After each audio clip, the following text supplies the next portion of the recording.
to join the Varsity Media Foundation as a technical director following Horizon High School football this fall. You can find me on Twitter and Instagram at Kyle Krikorian.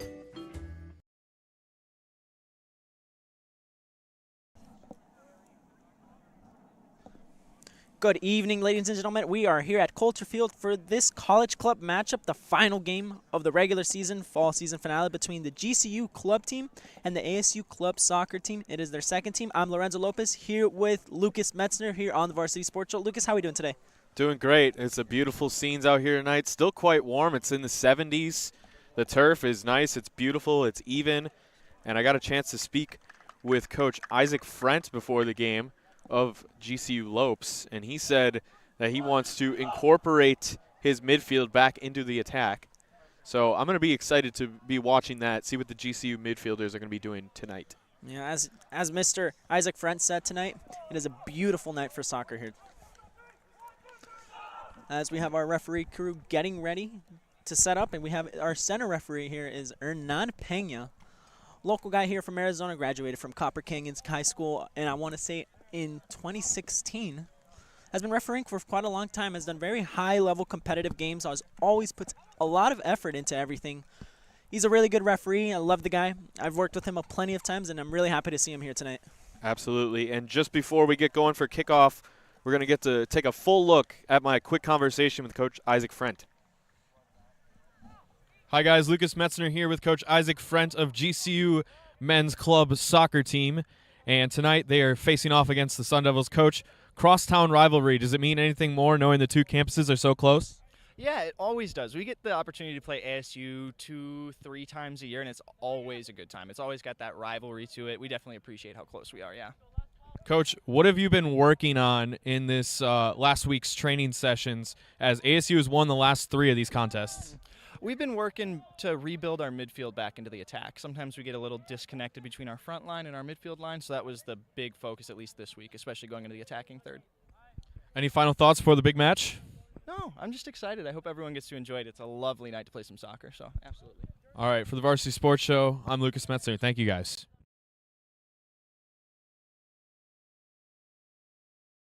And we are live. The game is just kicked off here. GCU has the ball in the back. There's going to be absolute good possession here by midfielder Colin Lane for GCU. Ball's going to be being up over the top using his pace here. Number 11, Mr. Hepting. Hepting going to go chase the ball with number 39 there, Mr. Tota. Tota, the right back for ASU, is going to give it right back away, going inside the penalty area, but is not going to be successful dribbling through, and it's going to be try to be cleared away, deflected off of there by Hepting, and it's going to go out for a goal kick here for ASU. Some important things to know about this matchup. The Sun Devils have actually won this 3 times in a row these previous years. ASU with an overall record of 6-1-1, and GCU has an overall record of 5-6 on the season. Be interesting to see what happens here tonight with the level of competition. GCU got pressed up early. They showed some early pressure for ASU's midfield and backfield. It's been interesting to see that ASU's won the last few in a row, but GCU with a chance tonight as ASU is putting out their second team. Yeah, that's right. As we have Mr. Andrew Taylor going up there, trying to pass it up there with Mr. Schwenke. Schwenke not going to be successful, and ASU is going to try to ping it over the top to Mr. Worker, the German here for ASU. Turned over, and it's just going to be in possession here by Mr. Micah Alexander. Alexander plays it to the right back. Tank tries to play it wide, and it's going to be dispossessed here. As we got McQuaid pinging it over the top, it's going to go to the right back, number 28, Ethan Swain, but it's going to be too far for Swain. Just going to go out for a throw in here for GCU. Both of these teams just trying to get into it these first minutes here. Yeah, they're trying to get their legs loose, trying to hold some possessions together. GCU has shown a solid 2 or 3 possessions. ASU really yet to possess the ball yet. Yeah, most of the mentality of ASU so far is just get the ball and go forward with it as fast as you can. Now, we got the right back here. Tang trying to find someone over the top. Bit of an eager effort here as we got number 29, Goronga, the Mexican, just trying to play it back. He has nowhere really to go. Is going to find his center back, Mr. Tota. Tota playing it over wide to Frausto. Frausto's going to give it to his right back there. And he's going to go out for a throw in there for ASU. This is great pressure early on by GCU. They wanted to get the midfield involved in the offensive and defensive side of the game. they're doing it by pressing up into ASU's territory early on. That's right there. I agree with you there, Mr. Lucas. And now here we go. ASU has the throw-in. It's going to be bobbled over in the midfield, and it's finally going to be won over by GCU. And Mr. Ping is going to call a foul for ASU. Foul coming out there. A bit of breathing for that ASU team, as they're still yet to try to get into this game. Here we go. Paul's played short. Looking for options wide. Is actually going to be really, really antsy pass. Almost earned over there by Mr. Taylor. Garanga just pinging it over the top. It's going to find Mr. Mima. Mima going to try to take a touch again, and it's going to be cleared over the top. Flicked on. Going to find Mr. Schwenke. Schwenke looks like he's going to get fouled there, and it's going to be a free kick from around 30 yards out. Let's see if GCU can get something out of this. Right now, that last possession, Andrew Taylor, 16 in purple and white for GCU. He has been hustling all around the field from that midfielder position. He deserves a lot of credit early on for GCU's possession percentage, which has to be well over 70% right now. We are less than 4 minutes in, and the head coach, Mr. Cesar Mejia for ASU, already showing a bit of displeasure to Hernan's foul selection early in this game, which to me, the first one, it really did look like a foul. There's going to be a bit of miscommunication there between the referee and the assistant, Mr. Chesworth, and in the end, it's going to be correctly awarded as a goal kick. I like GCU's thinking right there. That was a good set-piece play, got multiple forwards crawling into the box, but the accuracy on that shot just not there. GCU putting on the pressure early. Yeah, that's right. I think the ball could have been pinged in a little better in a more dangerous area. It was just very, very short. Puts the striker there in a very, very rough situation to actually do anything with it. Here we go. High pressure again from GCU. Madsen getting some good pressure in, and he's going to keep going here. Garanga, the left back, trying to find his options, but it'd be squeezed in by Mr. Taylor, the right winger over here. And again, another ASU throw in here. Garanga just going to throw it into a center back. Pressureless there is Toda. Toda looking for options, going to find the midfielder, Mr. McQuaid. McQuaid just going to go play back to Toda. Toda just going to ping it over the top. Really good ball. He's going to try to find the German here. Werther, but Werther just slips and just kind of shaking his wrist there. I don't know if someone stepped on it or if he just landed poorly. But they're going to turn it over. GCU with the ball. Michaels with the ball. Just going to ping it over the top. Miscontrolled there by Madsen. It's actually going to fall into the feet of Hepting. Hepting going to find Taylor. Taylor going to play a really good ball over the top there to Tang. Tang going to find for options in the box. That's going to be defended really well there by Mr. Toda, and it's going to offer a corner kick. That was just two good possessions from both offense and defense. Great through ball to set that up, try and get some offense going, but an even better job to sacrifice his body, get the block, and let the pieces reset with a corner kick. Yeah, first corner of the game here for either side. Let's see what we get. Let's see what they do with it.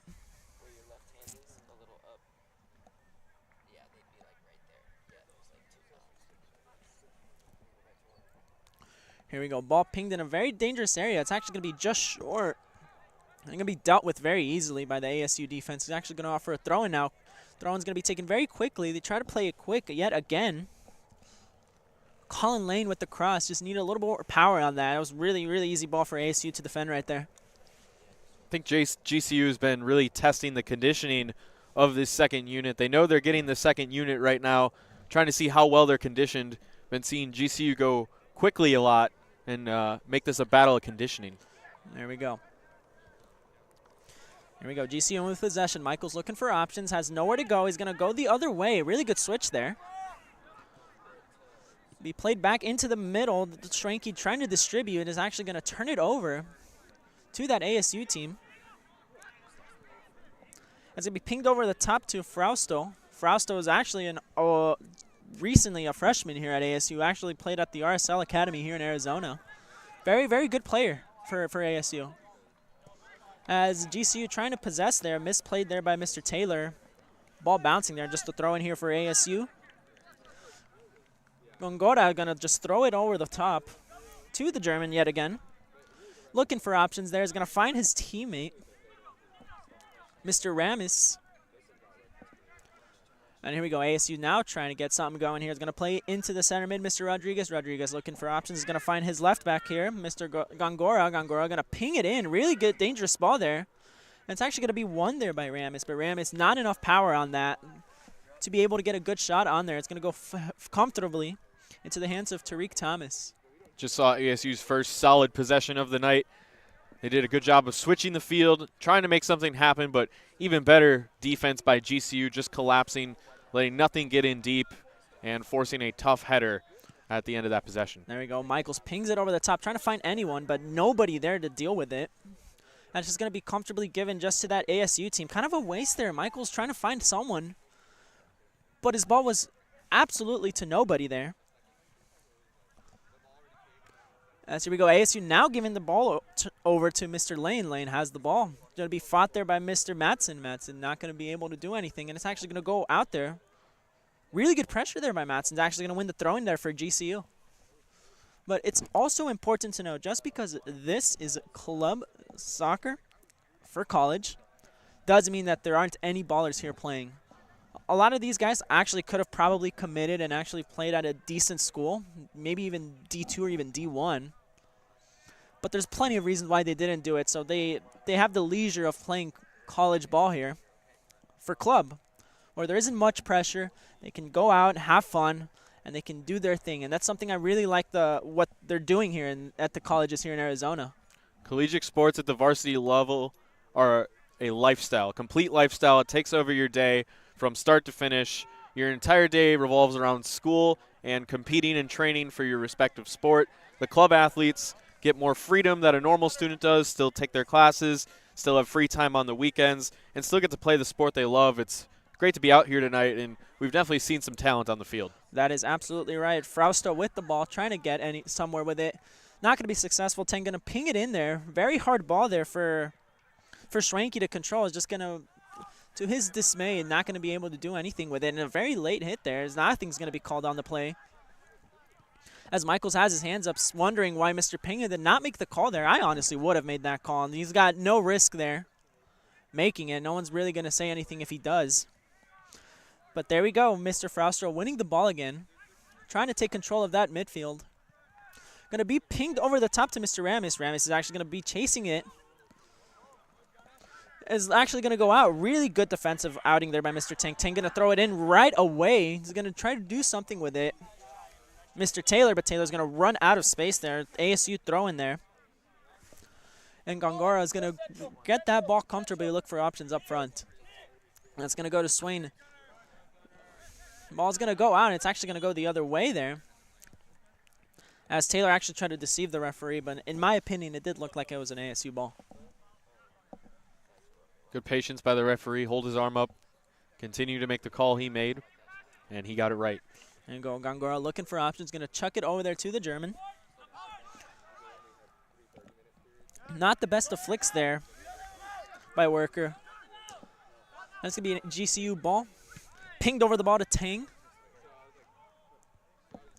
That's going to fall into the feet of Frausto. And going to be turned over here. Mr. Schranke. Schranke looking for options back.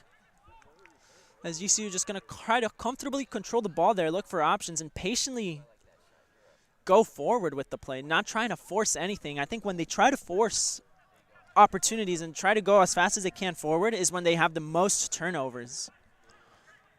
But here we go. Michael's trying to find options, going to be pinged over the top, and it's actually a really good ball there by Mr. Taylor. Taylor has Goronga to be, and it's actually going to be a bit of a trip there, but nothing's going to be there, or not in a really good position. Nothing's going to be given, and we're going to keep playing there. And now it's going to be ASU looking to see if they can do anything. It's not going to be anything dangerous there. GCU looking to go forward yet again. It's going to fall into the feet of Ting. And Hernan's going to call another very soft foul. Mr. Mejia not very happy about the decision here. Arms crossed and all. He's got a subtle pace going right now. Oh, my God. How did that not go in? That's actually crazy. Wait, how did that not go in? Yeah, that must have somehow bounced over. Looked for sure to be a wide open net and does not get converted. That's crazy. I think it was harder for him to miss that shot. Honestly. So we are still scoreless Dang. after there was a lot of that nylon net open. Yeah, Mr. Hepting. Very unfortunate there. That should have been 1-0 GCU there. Just completely wide open in the second post. And the ball bounces over the goal. Very wild stuff. But here we go. ASU throwing it in. Going to try to be finding options. Going to be dealt with by Gunnar Tank. Gunnar Tank, really good defensive outing so far. Has won every ball. ASU has struggled to get through that left side of him. GCU's midfield right now has been working well, going two ways, both on offense and defense.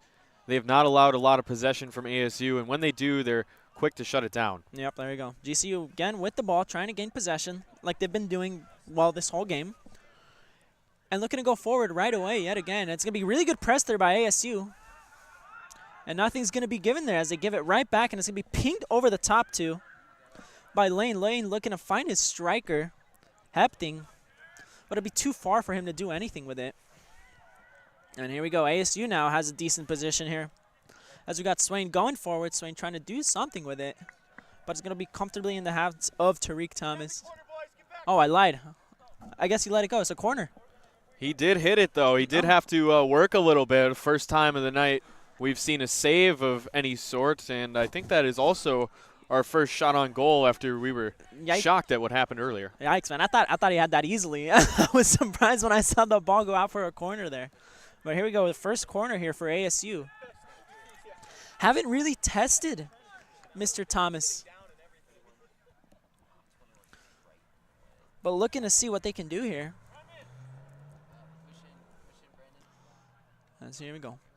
Ball is pinged in very short. For anyone to really get the ball, it's going to be cleared back away, and it's going to be finally cleared away to the striker, Mr. Hepting. Hepting just trying to hold the ball there as he's got absolutely no options, and he's going to lose it right away as he had a 4v1 to deal with. And a small foul there given by Mr. Pena. Another foul there for GCU in their defensive third. GCU's capitalizing on positioning right now. They're forcing ASU to make these small fouls. They get to reset where they want with these free kicks and get a breather in the process. That's right. There we go. Ball's played short. In possession for the defense of GCU. Looking for options yet again. Going to be played out wide to Mr. Alexander. Alexander looking to find his striker yet again. And it's actually not a bad attempt to Mr. Schwenke, but Schwenke not expecting the ball to be right behind him. Just going to turn it over right to that ASU line. That's going to be pinged over the top. Toto trying to find Mr. Swain. No, sorry, Mr. Ramis. But Tang's going to deal with that really easily. Head it back to the keeper, and we're going on yet again. GCU's hammered a lot of strong passes on the counter, and I like what I've seen from that so far. They haven't connected on many of them, but if they'll connect on one of these, they might have a breakaway opportunity towards the net. That's right. It's very direct. The GCU play style I've noticed is possess in the back, and once you see someone make that dangerous run, because ASU's not really pressuring their defensive line. They're not pressuring the back line. They're letting them say, hey, you all can have the ball. And once they get the ball and they try to find someone who's making the run, ping it. That's the strategy. That's been the strategy for most of the half. And ASU's just trying to capitalize on that mistake every time they turn it over. But here we go. Trying to go forward here is Schwenke. Schwenke has no options. Forced to play it back. As we got Michaels not looking for anyone. Going to play comfortably his center back. Center back's going to find someone in the middle. It's going to be Mr. Madsen. Madsen just going to play it back. And here's what I mean, right? GCU just possess the ball. No high pressure here from ASU, and they're looking for their options up front every time. They're not trying to really build up. Once they see that one dangerous run that the striker makes, which is usually by Hepting, is when they ping it. But here we go. Alexander looking for options. Tank plays a really good ball down the line to Schwenke. Schwenke found Mr. Michaels there, and it's going to be turned over there at midfield. There's going to be a kind of a hard challenge, but it's going to be no call there. ASU still with the ball, looking to go forward. Is going to find Mr. Ramis. Ramis is going to find someone. Ramis tries to play a really cheeky ball over there to Mr. Swain, but it's going to be too far for Swain to get it. It's going to fall into the hands comfortably of Tariq Thomas, and Tariq Thomas looking to go forward right away. Going to find the feast of Mr. Colin Lane. Colin Lane looking to go forward right away, and it's going to be a really good ball to Hepting, but Hepting's going to be flagged for an offside there. Mike Chesworth, funny to note, over 80 years old and is still refereeing. And not only is he just refereeing, he's still moving. You see him getting active out on the line with his flag. He's a great sight to see and even better to listen to. He's truly for the game. He's fun to be around, and you know it's going to be a good match when he's your referee. Absolutely, just an absolute great down-to-earth guy, Mr. Chesworth. Every time I work with him and I see him, and he's always got a good smile on his face, always looking to work as a referee. It's always nice to see someone to look up to, and I aspire to be like him once I turn 80 years old. But here we go. ASU with the ball again. Going to find the German there to Worker. Worker going to find the foul there. Bit of a rash challenge there. The time Nicholas Verker working the challenge right there, earns a free kick for the Sun Devils, and one of the better opportunities that ASU has had tonight. Yeah, 35 yards out there. And it's going to be the center back, Mr. Gangora, from Merida, Mexico. No, it's actually going to go into the feet of Toda. The Japanese looking to find some options, and he's just going to decide to play it short there. It's going to try to find someone, but there's absolutely nobody there. The ball's just going to go for a waste, and it's going to be a goal kick now. Yeah, not sure what ASU was looking to do there. I saw the thinking, but poor execution. Tried to get it up a little further and make it a little bit of an easier cross, but still just put way too much power on the second one. Yep, and there we go. GCU trying to ping it over the top. This time to Mr. Schwenke. Schwenke's going to get the ball, trying to play it back to him, and he's going to be offside yet again.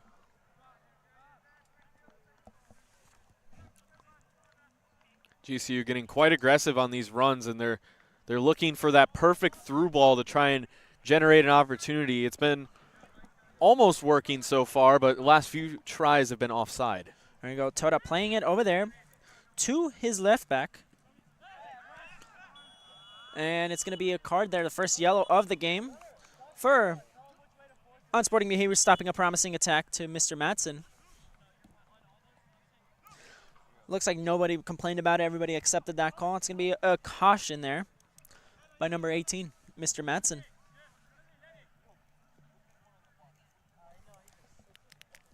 A little aggressive there, kind of got him near the shoulders, and it was one of ASU's more promising attacks, so solid yellow right there. Yeah, it's just kind of how to take it. Sometimes you really need to do that. But here we go. Dangerous ball there. Keeper going to come out. And it's going to be a foul going out. I didn't really see it. Mr. Swain just kind of stood there, and the keeper went into him. More of a collision.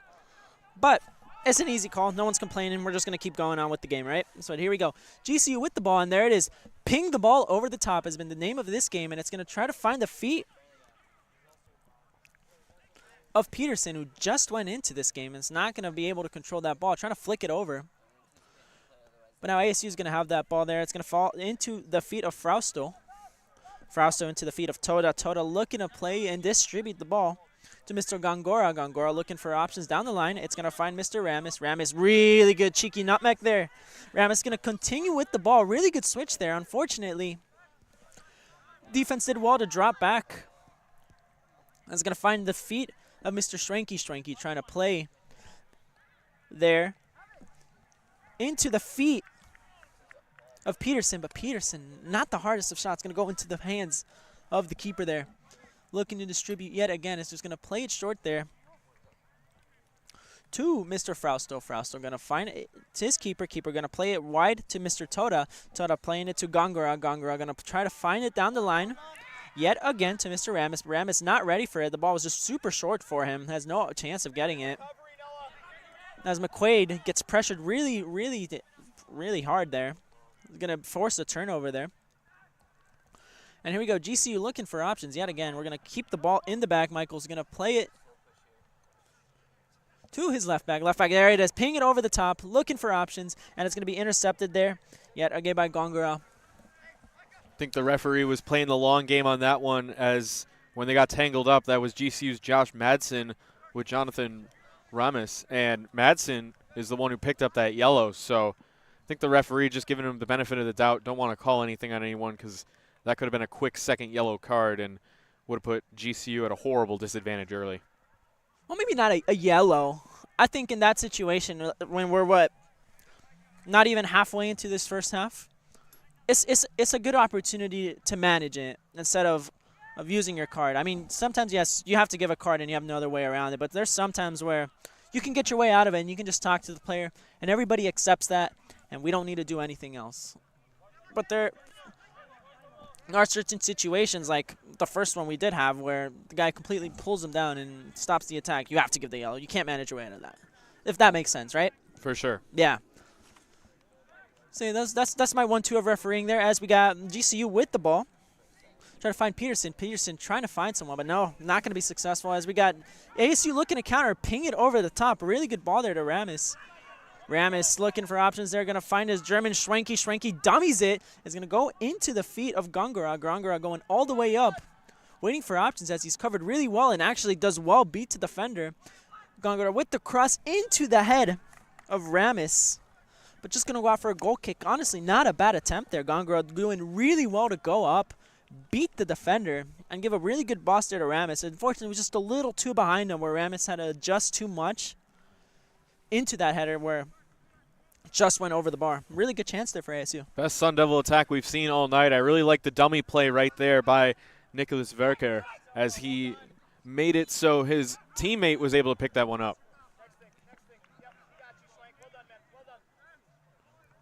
And then there's a foul there. Very, very, very clumsy foul there by that ASU defender. I don't really think he had a reason there. All he did there was really just aggravate Schwenke, and Schwenke's kind of like already thinking about him. Mr. Mima. At least, like you said, there's the referee managing, just giving a little free kick and talking to the player. Yep, that's all you really needed there. Everybody knows that he's talked to him, and if the next one, if he keeps doing it, then the card's coming out. And if once the card's coming out, you can't really argue it, because he set up everyone, you know. But here we go, really late hit there by Mr. Ramis, sorry. And he's going to go in the yellow for that. Very reckless challenge there, just very, very late by Ramis. And that's going to be the first yellow card for ASU, Mr. Ramis, and the second yellow card this whole game. Yeah, that tackle more resembled American football than football right there. Yeah, here we go. Mr. Werker is coming off, and we got Mr. Peter Page, also a foreign student from London, England, going into his position. As Werker has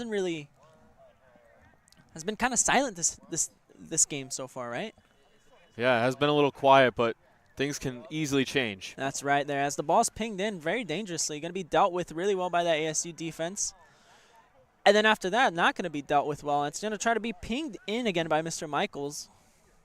And just swings and misses. Has to force the play back to Mr. Tang. Tang looking for options up front. Really good ball there to Larson. Larson does well to beat his defender, but it's actually be recovered really well there by Gongora. Gongora trying to save it from going out, and it's going to be a corner kick there.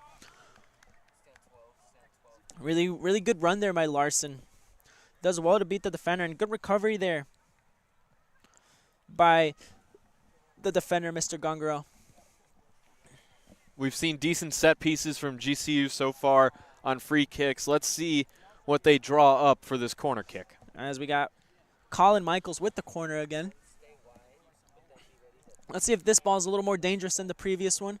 Really good area there. Almost flicked in, but dealt with well by the defense. Falls into the feet of Michaels. Michaels does a really good dummy on Mr. Ramis. But not the best of crossing. It's going to be pinged over the top to Mr. Page. Page not looking at the ball, just running forward. That's going to be dealt with comfortably by Mr. Tang. Too much dribbling there from the back. And now, the fortunate thing for them is that they only had two guys forward when he lost the ball. Yeah, ASU has been playing conservative. They've been playing really far back.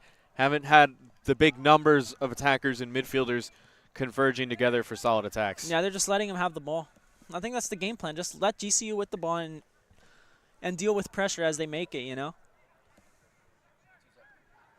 Both of these teams are waiting for a perfect counterattack window. GCU, with their long through passes, have been trying to make a counterattack happen. ASU is waiting for a Lopes mistake to get that counterattack rolling. There we go. Larson's got the ball. Gonna dribble forward. Is gonna find the feet of Mr. Schwenke. Schwenke gives a good ball over there to Mr. Tang. Tang does want to go forward there. A bit of a scramble in the penalty area, and it's actually gonna find the feet of Luke Peterson. Luke Peterson get the first goal of the game here for GCU, 29 minutes in. And you can't say this wasn't deserved. That's just hard work right there. Relentless effort from the Lopes, and a great job by the freshman Luke Peterson to come in and clean up the rebound. Yeah, it was a time coming. ASU's, they've just been kind of sitting back. Haven't really added a lot of pressure on GCU. They've kind of just let it pretty much have said, you guys can have the ball. You can have the ball, it's fine. We'll just try to defend it. And in that situation, it did not work out. They took advantage of their poor defense, the poor positioning. And in the end, Luke Peterson there to get that final touch to give them the lead that they've most deservedly needed to have right now. Absolutely. We saw earlier missed header opportunity at what looked like wide open netting, but their relentlessness has paid off. They have shown constant pressure, and they're rewarded with a goal near the 30th minute. But now it looks like ASU might be able to answer back here, and they almost did until it was cleared away by Tang yet again. I think Tang has been the best defender so far for GCU, and it's going to be a corner kick here for ASU. He has been working his tail off in this one, been all over the field, facilitating both on offense and being in the right space on defense. He's been a difference maker for the Lopes in this one. Yeah, not only is he reading play well on the defensive side and have been crucial into stopping a lot of attacks, but he's also been distributing the ball well. Very, very key on that first goal there as well. He's also very vocal. He's been telling his teammates where to go and giving the right call outs so everyone's on the same page. Absolutely. As we have Mimo here with the corner, ball's going to be pinged in. Really good ball there. A bit of a scramble. That's going to be a goal kick there. And here we go. We have a sub here for GCU.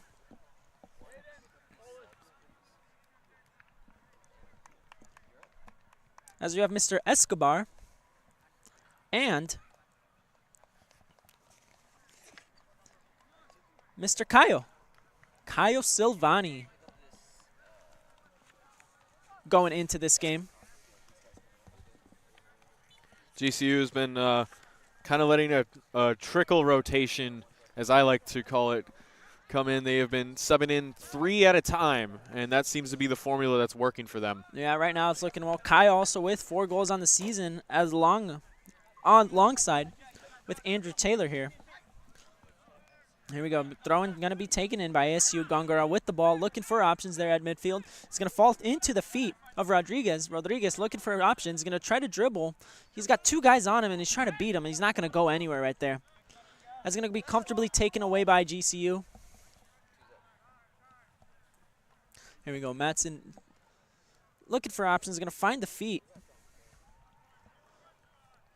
of someone. It's going to go wide now. Looking to distribute here is Mr. Alexander. Going to find the feet of Gunnar Tang. Gunnar Tang looking for options. Really does well to beat the pressure there.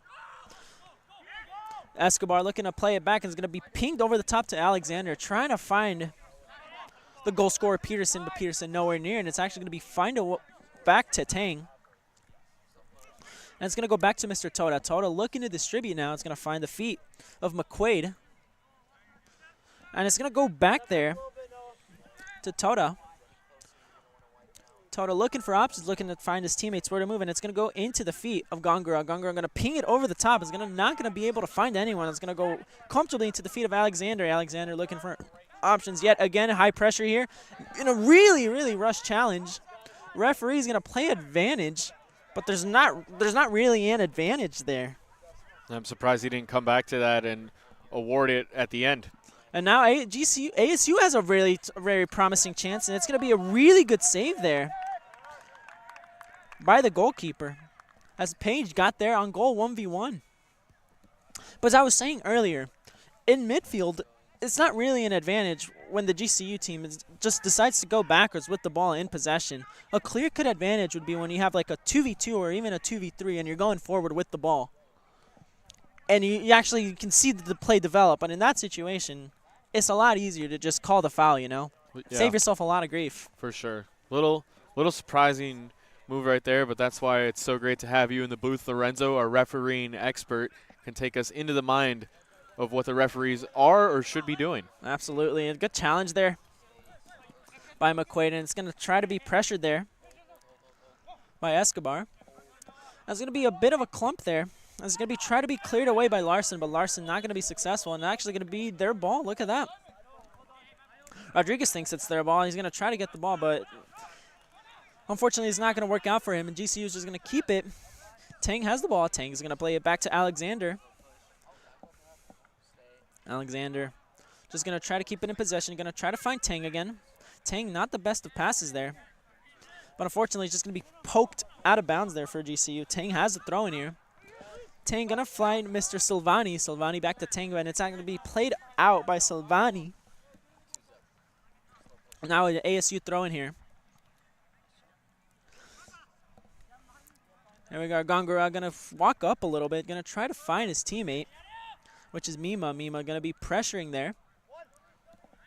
After losing it, but good press there by ASU to keep him in the corner. GCU throw in here.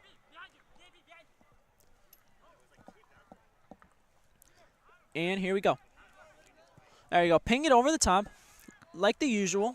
Really good pressure there by the Japanese center back, Toda. Toda is actually going to go back to the feet of Peterson. Peterson trying to find his teammate, Mr. Larson. It's actually going to go back to him after the ASU defender just gives it right back to him, and it's going to find the feet of Gunnar Tang. They're going to go all the way back. Going to go to Mr. Escobar. Escobar looking for options, has time and space. Is going to go into the feet. Now, of Larson. Larson trying to find Tang. Not the best pass of Larson. Is going to look to ASU, looking to go quickly. But he's not going to have any options there. Just going to leave it into the hands of Gongora. That was a rare wasted opportunity from GCU right there. They had the pressure with their long through pass, and it looked like they could have mounted to something, but got defeated quickly. But here we go. ASU looking to get something going there. Unfortunately, that final pass, yet again, just right to the defender. It's not really going to get them anywhere, though. So here we go. We're looking to go forward again. And here we go. Now a very successful build-up there by GCU. Is going to be pinged over the top there by Peterson. Peterson has a 1v1 with the keeper, beats the keeper, and has 3 defenders back there. He's going to try to lay it back. Finds the feet. Yeah, that's tough right there. The keeper overcommits way out of his area, and a chance there, even from a tough angle, to score on an open net. Almost feel like you just got to launch one at the net and hope for the best right there, because the keeper recovered quickly to get back in position, and then they forced a rush shot which went nowhere near the goal. Yeah, that was Brock Baker with the shot. I thought look, he did well there. Did well to beat the keeper. The angle he had to take the shot wasn't there. There was like 2 or 3 defenders in front of him. Very, very, very rare chance. I thought he did well to just play it back to one of his teammates. Very unselfish of him. Unfortunately, Brock Baker did have a much better chance than what Mr. Peterson would have had, but unfortunately not the best of execution, as we have GCU looking to go forward there yet again. Luke Peterson trying to find his teammate. It's going to be turned over there, and now it's going to be turned over by them. Looking to go forward now is GCU, trying to find his teammate, Peterson. Peterson looking to find there Mr. Silvani. Silvani looking to find someone, which is going to be blasted into the defense. Defense just going to clear it out. It's going to be a throw in there for GCU. GCU continuing to apply the pressure. We saw ASU had the one solid chance with the fake through, but they haven't got much going since. Oh, really good switch there. Going to find the feet of Brock Baker, but Brock Baker looking to save it after. Pings it in, nobody really there. That's going to be high press there by Colin Lane, and it's going to be a little bit clumsy. And he's going to win the ball and actually going to win the free kick there. Noah Larson, really good pressure there. Got a little aggressive. It ended up working out. Ref gave him a foul. And now we have a free kick in a very dangerous area here for Mr. Silvani. Going to be curious to see if they give Silvani the green light and let him fire one. Doubt that. Probably will come in with another set-piece play. GCU's been very good at that today. All right, here we go. All right, Mr. Pena blows the whistle. Silvani looking to take the shot. Very poorly positioned wall there. Its ball's actually going to stay in. This keeper saves it. It's going to stay in. It's actually going to be a goal there. And the coaches are going to be all over them. Here's what I'm going to say.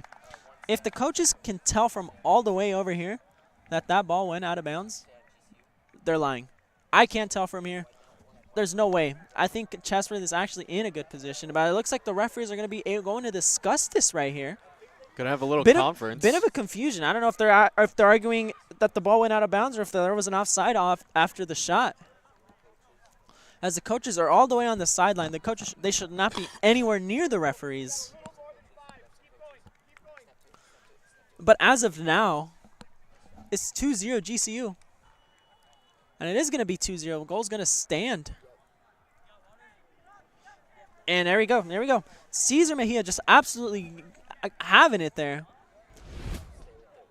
And the assistant as well. They're just going to keep chewing them out. And they won't keep listening into the directions of our non.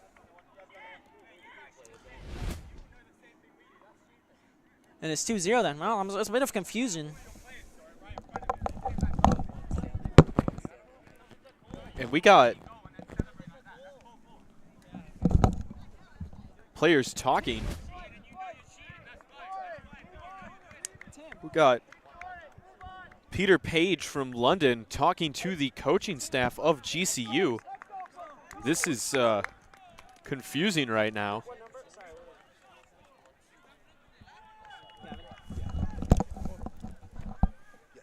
All right, that was number 22, Gavin Ripley with the goal. ASU just kind of heated. They're thinking that this goal just shouldn't have counted. GCU coach is also getting a little bit into it as some of the players dissenting over towards them. And this can get a whole lot more interesting. A lot more for the referee to deal, a lot more heated game now. As there you go, ball's just going to be cleared over the top. Around 5 minutes to play into the feet of Fraustro. And there we go, ball pinged in. ASU looking to pull one back, and the ball's actually going to be flagged for offside there. As it came back from an offside position and is interfering with play. Going to be very interesting. This was already a little bit of a rivalry, you know, between Tempe and Phoenix itself, the two campuses not too far from one another. And now a little bit of controversy brewing that might get a little more emotional as this game goes forward. Yeah, I'm still kind of confused. Either they're arguing the offside, or they're arguing that the ball went out of bounds after the keeper saved it. But again, I'm not sure. I can't really tell. But here we go. That's going to be a really harsh challenge there, and it's going to be absolutely has to be a yellow card here. And it absolutely is there. Correctly awarded by Hernan Pena to the ASU defender. Very good at that today. Yep. All right, here we go. Mr. Pena.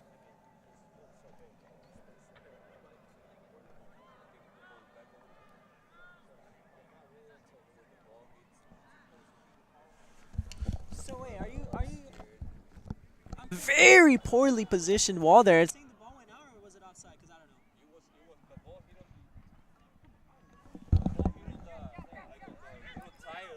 know. Oh, I see what you're saying. ASU is countering quickly here.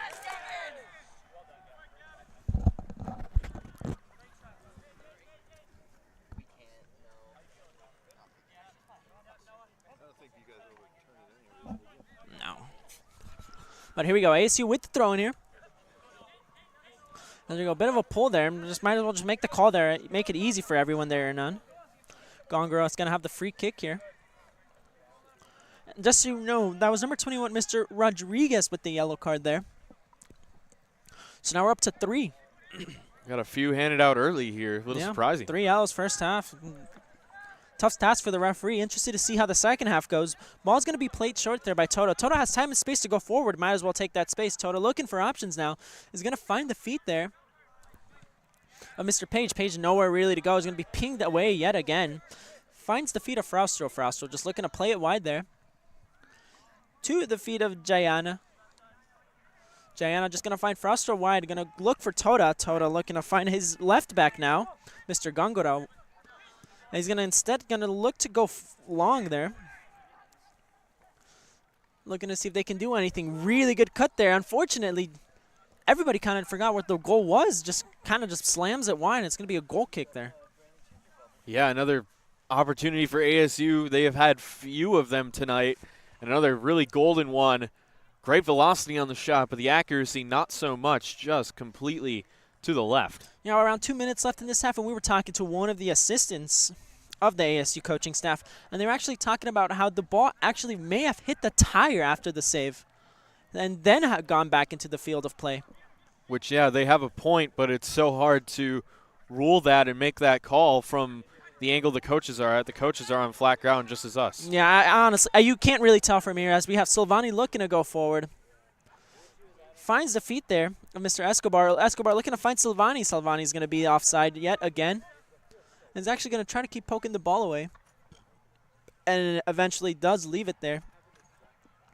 Gongora looking to play it fast as there's very little time left in this half. He's going to find his keeper there instead. Both teams have capitalized on the use of their keeper in resetting the play tonight, and both keepers have done well in that regard. ASU has really liked to do it as of late. Yeah, there we go. As we have Mr. Fraustro looking to go forward. Fraustro going to find Rodriguez, going to find back Toda. Toda's just going to look to ping it over the top, looking for the best there. It's actually not going to be a bad attempt there to Mr. Swain. Unfortunately, it could be way too far for him. Just a throw in for GCU. Overall, what do you think of the first half, Lucas? I thought it was a great showing by the Lopes. I think Coach Isaac Frent was exactly right in what he wanted and what he was saying to me before the game, where he wanted the midfield involved in the attack, and I think they've done a really good job of that. GCU has kind of been able to sit comfortably on about 4 or 5 guys holding down the back line, and everyone else has been involved with playing the ball deep on those through balls or working it in shorter ranges to one another. I thought their attack tonight has been really good, and ASU has been playing quite conservative. They've gotten their few counterattack chances, but they really haven't capitalized on much, so we'll see if ASU looks to switch up the strategy going forward, because they've been really content to sit back in the first half. Well, they were going to have to change up their strategy because they're going to be down 2-0 at the half. And also, Isaac was also right about another thing. It feels like a rivalry game right now. I mean, after that controversy, and he's going to be pulled down there. And just the amount of fouls and ways we've seen guys go down. I mean, we had the one hit that that looked like an American football tackle, as I said earlier. It's getting a little chippy. A little chippy, yeah. I mean, after that controversy of a goal, I still don't know if it actually hit it or not. They're claiming it did. It just added to the game. A very unfortunate situation there. But here we go. Mima looking to line up here with the free kick alongside Toda. The Japanese duo on this ASU team. There's still a bit of confusion on who's going to take it. It looks like it actually is going to be Mima. Hernan's got the wall set up. Blows for the whistle there. And there we go. Mima stepping up. Taking a sweet time. Kick is taken. Not a bad kick. Very soft shot into the hands of Mr. Thomas. And that's going to do it for the half here. GCU men's team up 2-0 against ASU. We're going here at the half. 10-minute halftime. We'll see you all in a bit. Lorenzo Lopez and Lucas Metzner here on the Varsity Sports Show. Stick around, please.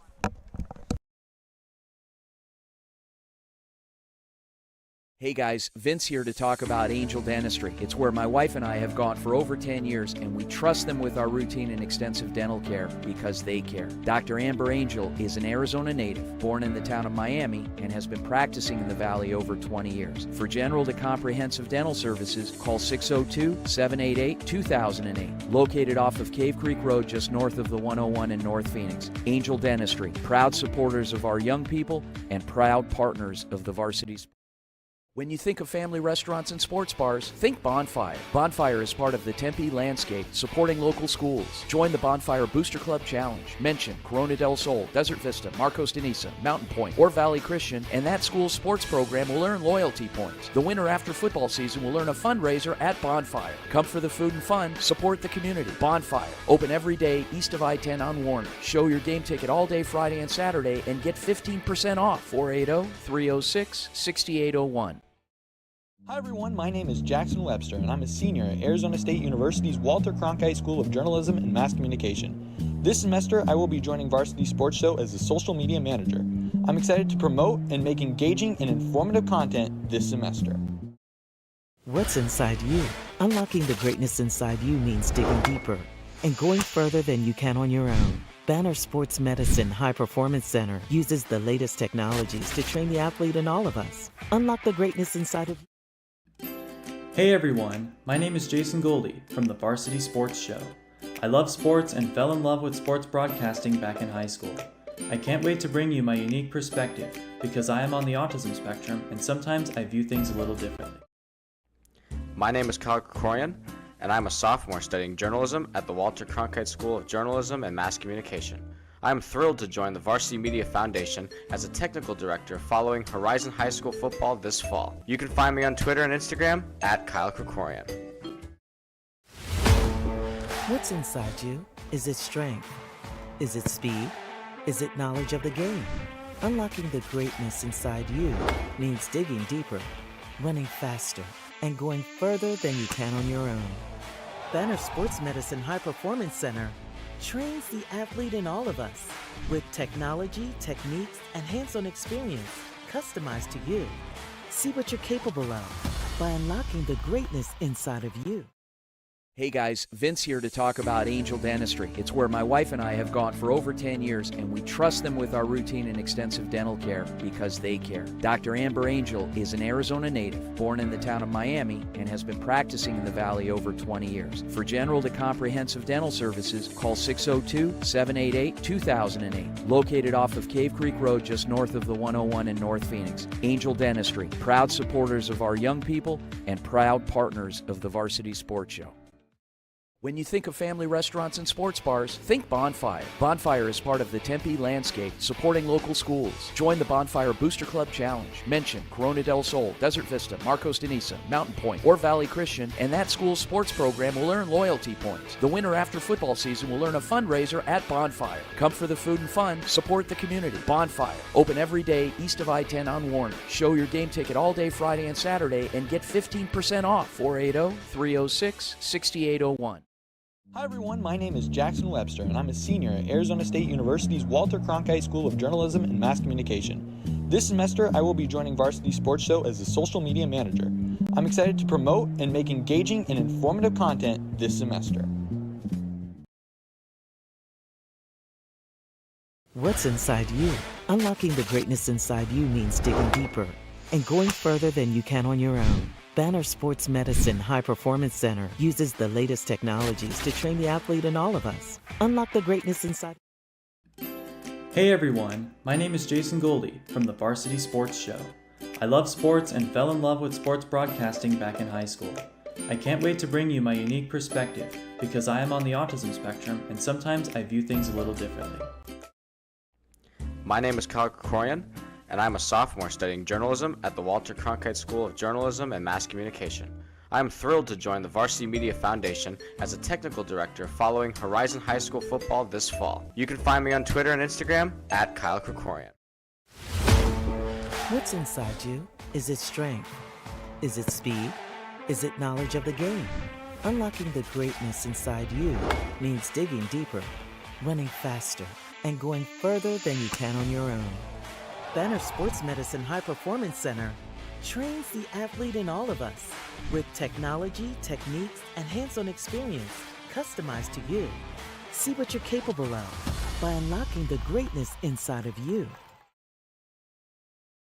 Hey guys, Vince here to talk about Angel Dentistry. It's where my wife and I have gone for over 10 years, and we trust them with our routine and extensive dental care because they care. Dr. Amber Angel is an Arizona native, born in the town of Miami, and has been practicing in the Valley over 20 years. For general to comprehensive dental services, call 602-788-2008. Located off of Cave Creek Road just north of the 101 in North Phoenix. Angel Dentistry, proud supporters of our young people and proud partners of the varsity sport.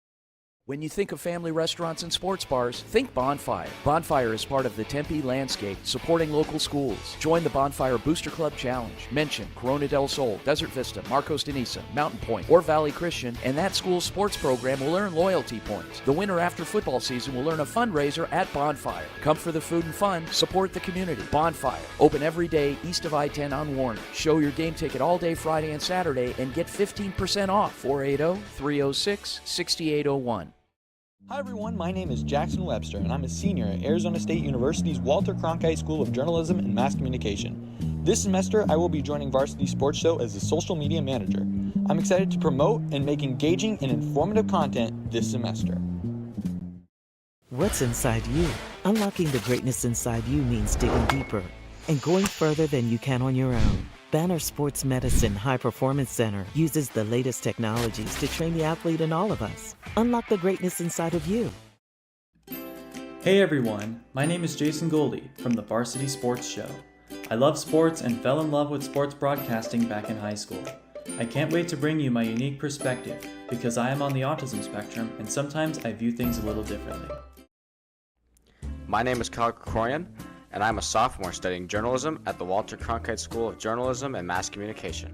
I am thrilled to join the Varsity Media Foundation as a technical director following Horizon High School football this fall. You can find me on Twitter and Instagram at Kyle Krikorian. What's inside you? Is it strength? Is it speed?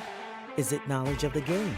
Unlocking the greatness inside you means digging deeper, running faster, and going further than you can on your own.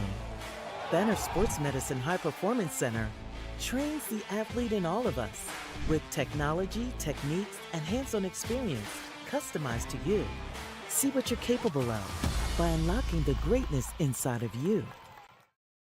Hey guys, Vince here to talk about Angel Dentistry. It's where my wife and I have gone for over 10 years, and we trust them with our routine and extensive dental care because they care. Dr. Amber Angel is an Arizona native, born in the town of Miami, and has been practicing in the Valley over 20 years. For general to comprehensive dental services, call 602-788-2008. Located off of Cave Creek Road just north of the 101 in North Phoenix. Angel Dentistry, proud supporters of our young people and proud partners of the Varsity Sports Show.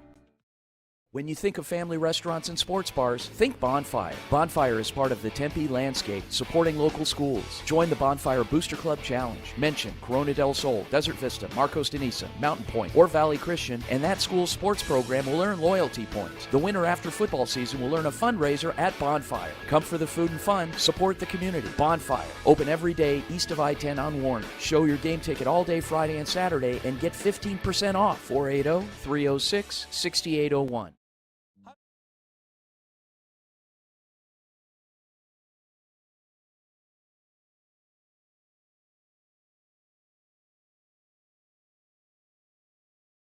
What's inside you? Unlocking the greatness inside you means digging deeper and going further than you can on your own. Banner Sports Medicine High Performance Center uses the latest technologies to train the athlete in all of us. Unlock the greatness inside of you.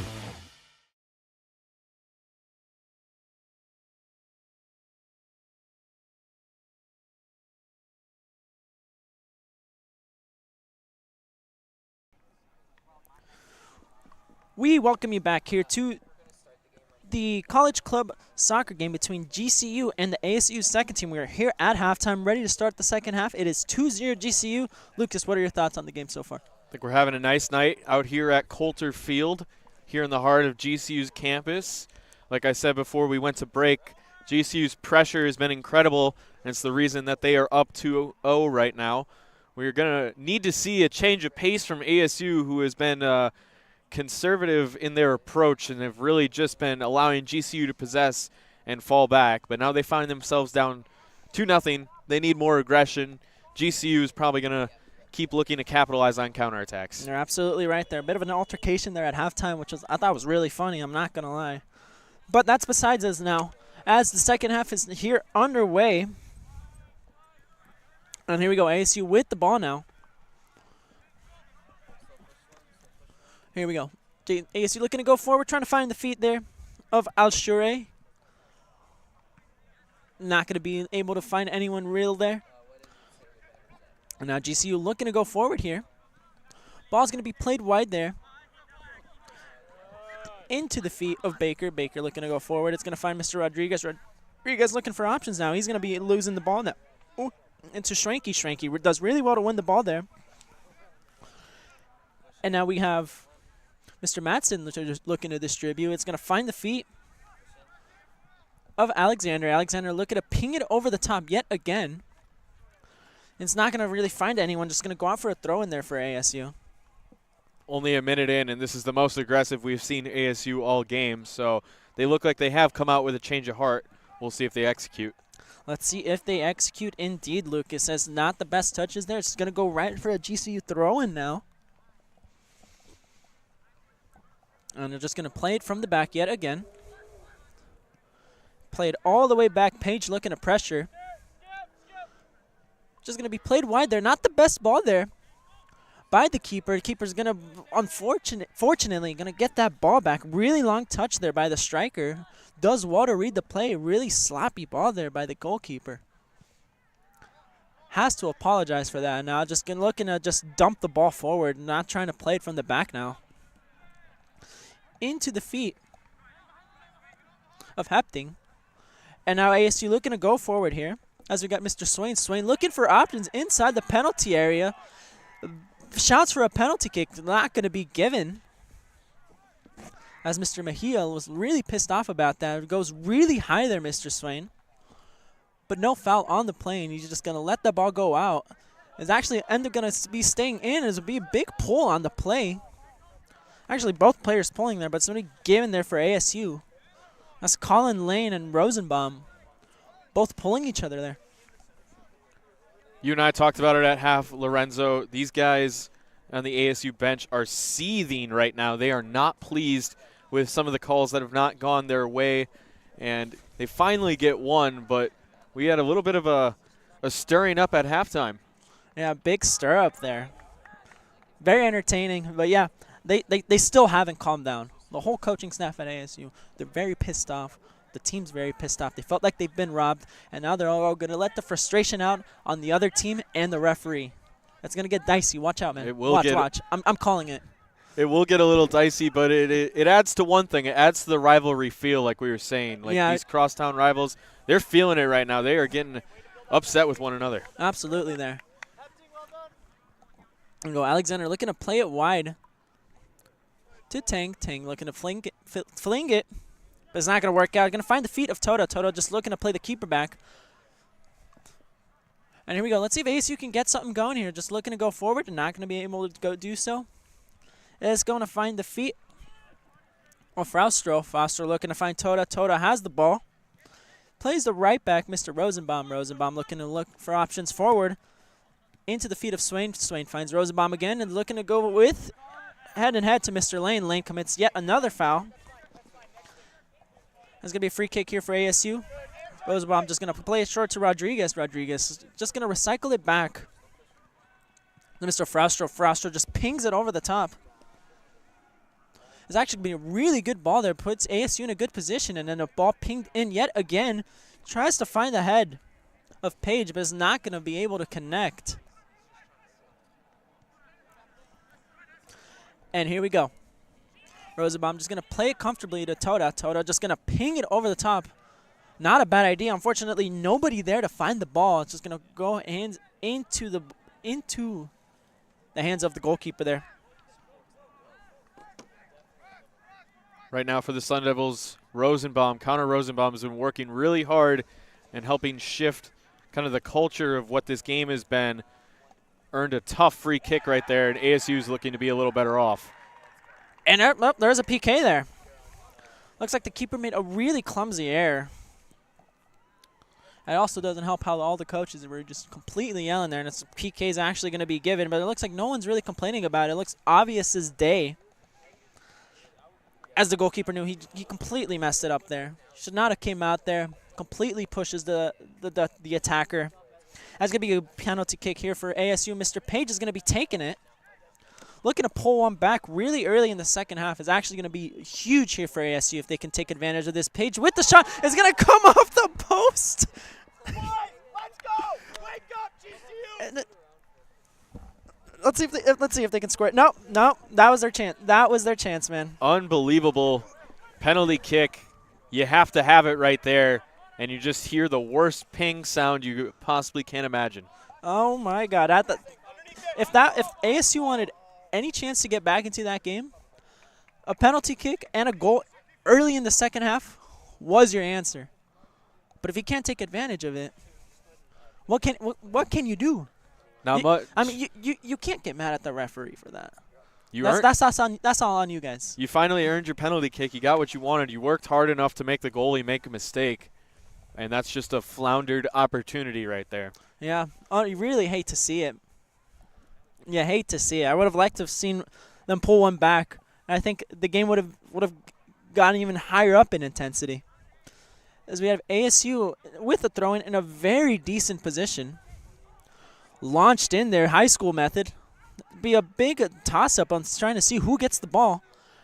Not going to be able to do anything. Going to be recycled back. Rosenbaum looking to ping it back in right into the hands of the keeper, Mr. Thomas. And Thomas looking to go forward right away and trying to find Madsen. Madsen not looking to go forward right away. But someone who is Mr. Baker. Not the best touch there by Schwenke. Coach telling him to just hold the ball, but it's actually going to be flagged for offside. Coming from an offside position there, Mr. Schwenke. Here we go, Frauster, the RSL Arizona graduate. With the ball, looking to find options. And is going to find the feet there of the ASU attacker. Not going to go really anywhere with there. It's going to go into the feet of Toda. Toda looking for options. Just going to play comfortably. Mr. Frostro. Frostro looking to find Rosenbaum. Rosenbaum has time and space to go forward. Will take the space. And is going to be pushed there a little bit. But we're going to keep it going. And it's a really good save there. Nice shot there by Alshure. And a really good save there by Thomas. Going to be out for a corner kick there. And Mr. Colin Lane and Rosenbaum, those two have been going at it really early in the second half so far. I like what I see from Rosenbaum right now. He's trying to get his team back in it. He did a great job of facilitating that play. Would have had the secondary assist had that ball gone in, but just an even better save by Thomas. There we go. Ball pinged in for the corner kick. Not a bad ball. A little bit short, though. Rodriguez trying to get the recycled ball back in. Tries to ping it in, and it's just going to be a waste. Not either a cross nor a shot there, and it's just going to go out for a goal kick.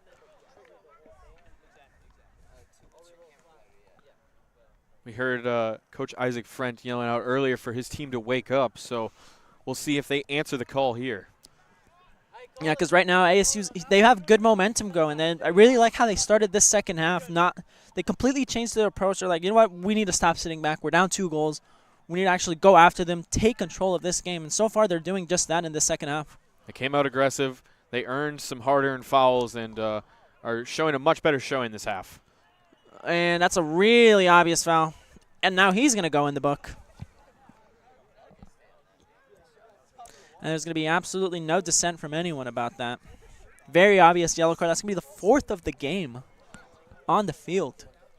Seen more yellow than we're used to usually. The rivalry feel keeps growing with every card drawn. And time keeps slowly moving here, and the tensions keep slowly rising. So it says on the roster, that's Mitch Oselar. I'm going to let you know that's actually not Mitch Oselar. I actually went to high school with that kid, and I can tell you now, he looks nothing like that. So I don't know who that is, and I'm sorry for anybody who's watching this to know that I don't know who that player is. Doing our They best. did not update this roster. Best we can with the rosters given. There you go. Ball's going to pinged in. Going to be recycled there. And now here we go. ASU with the ball. Going to go into the feet of Fraustro. Fraustro looking to go forward. Has time and space.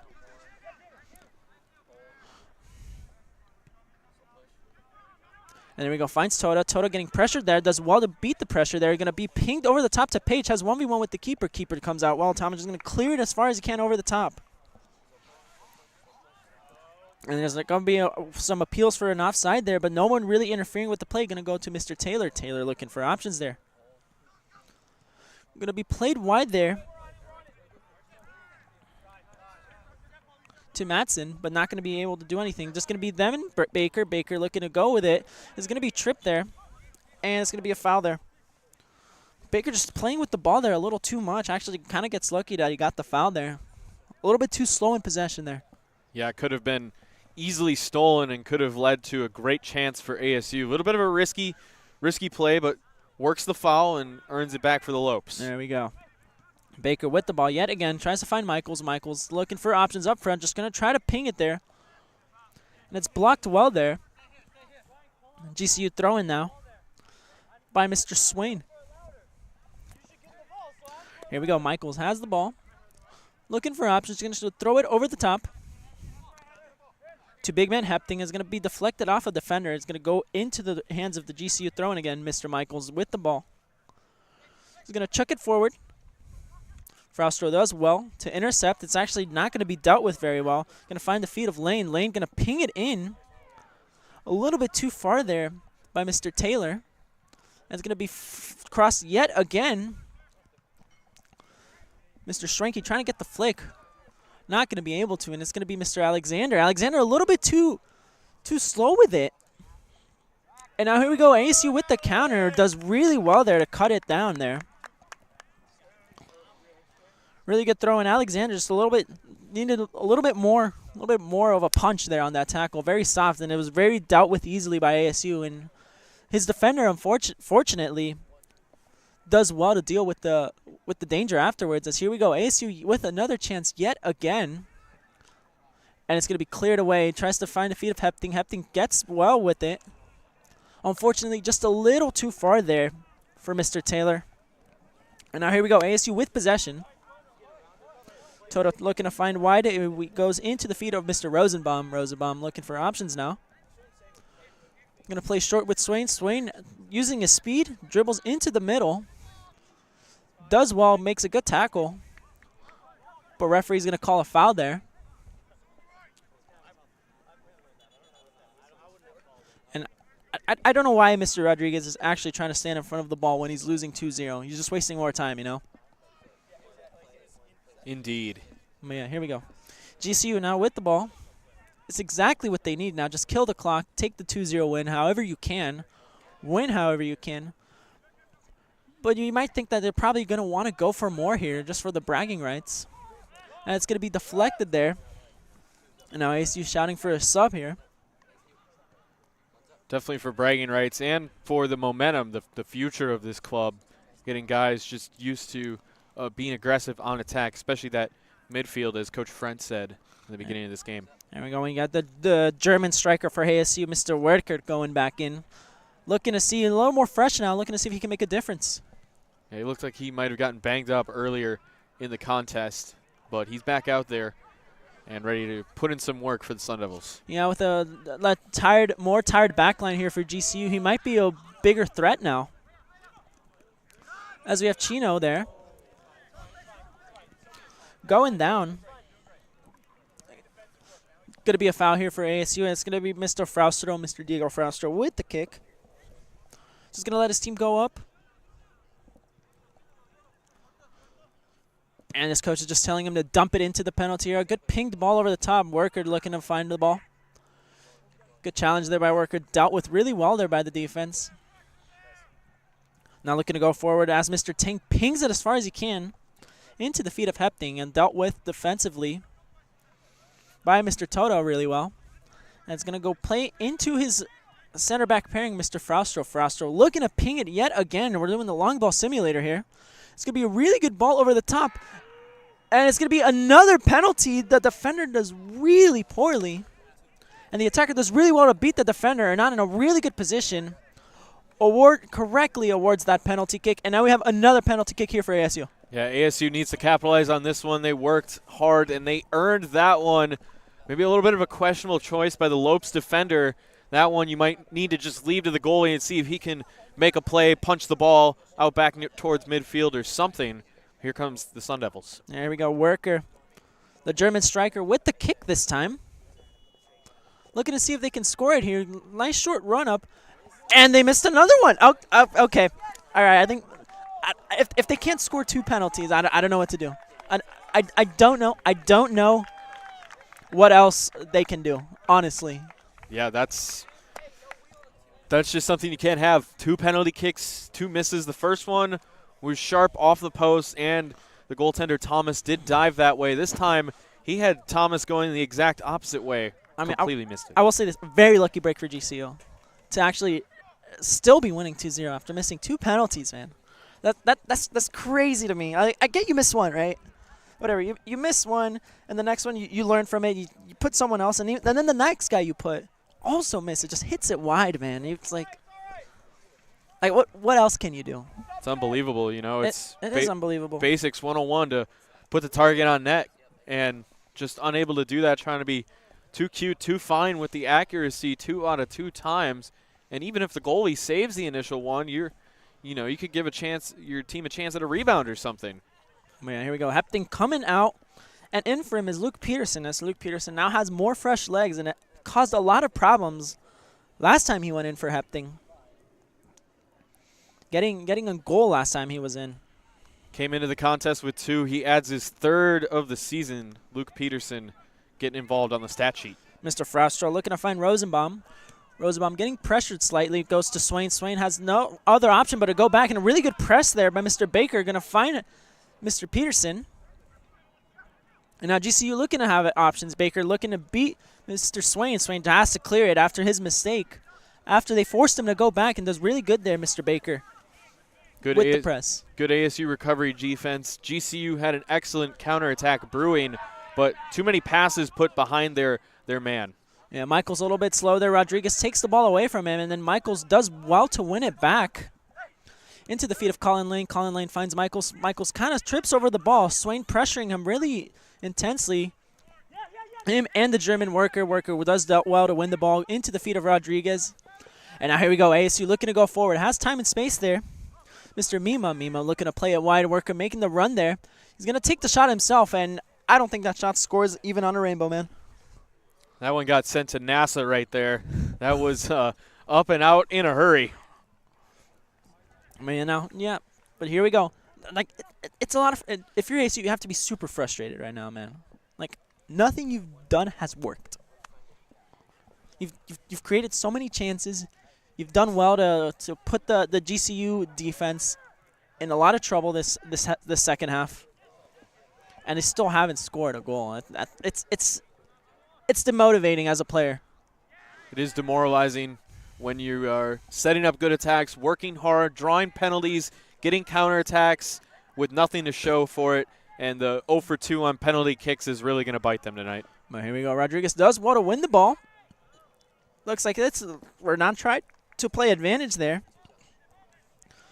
Advantage not really going to materialize, and that is a much better example.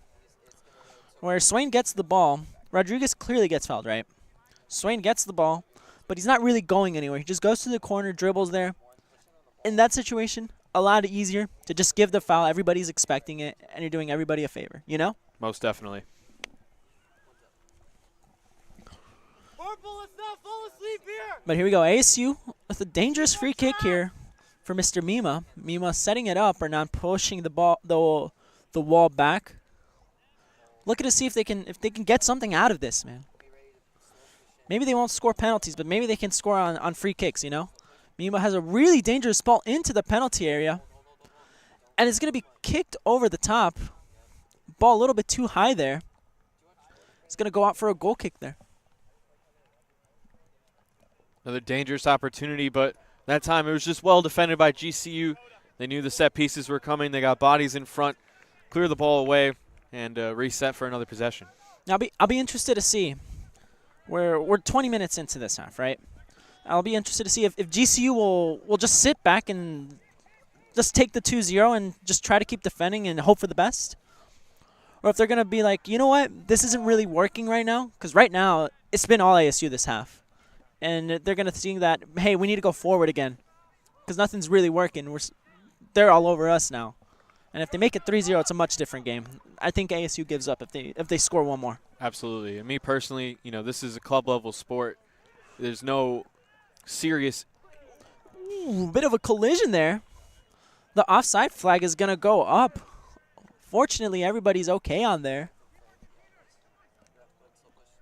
Sorry, there was a heat of a play there. I wanted to stop my thought, but what I was saying is when the stakes are so much lower, you got so much more room to be aggressive and just work on your game and develop as players and see what you can do better and work on the chemistry as a team. If this was the NCAA level, yeah, you'd try and sit back and protect this 2-0 lead at all costs. But right now, if you're GCU, it's club level. You've had a good game so far. And ASU's biggest chances have been penalty mistakes. I think they have the room to be aggressive and keep working on things. Yeah, you're absolutely right there. Here we go. GCU with the ball. Schwenke looking to play options forward. Hernan's going to signal advantage after the foul. But nothing's not really going to materialize there. They're just going to keep possession, Matson, just looking for options. Holick going to keep the ball, going to go forward, going to find his feet again into the feet of Schwenke. Schwenke does well to try to beat the defender. But Toto does really well, puts his body in the way, gets the ball, and then wins the foul after Schwenke was pulling him the whole time. And it's getting a little bit heated here. And a yellow pops up. And a yellow for both of them here. That's going to be a yellow for Mr. Schwenke now. And Mr. Rodriguez.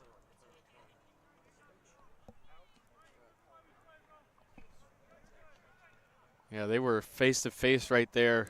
Had to be separated, and that's the way to send the message that you're not going to be tolerating that in this game as a card. Yeah, in that situation, you have to give it. When the game's already really heated, there's no such thing as, hey, let's manage it. Just give the cards, man. That's your best tool right now. So I'm glad he gave it. Everybody kind of needs to settle down a little bit. And hopefully nobody comes off this game injured. But here we go. GCU has the ball. Just looking to possess. Here we go. Schwenke looking to play his center back. And it's not going to be a very good pass here. Going to be intercepted by Swain. Swain has the pace there. He's going to get a really good dangerous ball in. It's going to find the feet of Page. Page is going to go into the feet of the German worker. But going to be defended really well there. Very huge last-ditch effort to block the shot. Going to go out for a corner now. I'd like to call that one a combination save. GCU used their goalkeeper and a defender's body to prevent that one from getting in the net. And ASU getting another chance here. They worked hard on the counterattack, so they earned themselves a corner. Can they do something with it, even if it's not a goal? Just get some pressure on GCU. Well, here we go. Now they have another corner here for ASU. Really good ball there. Played really deep. Everybody challenging. No one's going to get it. But to be cleared away. Not a bad hit into the hands comfortably of Tariq Thomas. And he's going to take his time here.